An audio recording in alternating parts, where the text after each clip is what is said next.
Günümüzde çocuk sağlığı hizmetleri bir ülkenin gelişmişlik düzeyi. Maanta adeega caafimaadka carruurtu waa mid ka mid ah adeegyada ugu muhiimsan ee muujinaya heerka horumarka waddan, ka hortagga iyo yaraynta dhimashada carruurta iyo cudurrada carruurta ku dhaca. La socodka korriinka iyo horumarka carruurta waa mid ka mid ah yoolalka ugu muhiimsan ee dhammaan wadamada adduunka.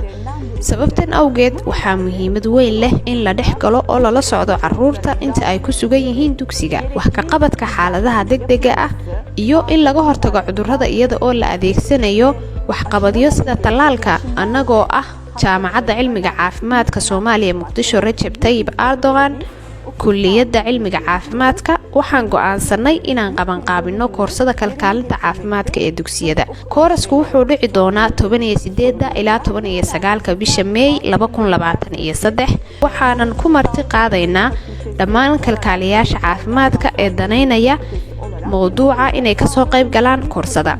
Dhammaadka koorsada ka qaybgalayaasha waxaa la siin doonaa shahaadooyin. Inta koorsada ay socoto waxaad ku baran doontaan macluumaadka ku saabsan xirfadaha ay tahay in kalkaalisada dugsiga ay lahaato. Bu kurs boyunca bir okul hemşiresinin sahip olması gereken beceriler hakkında bilgiler edinilecektir.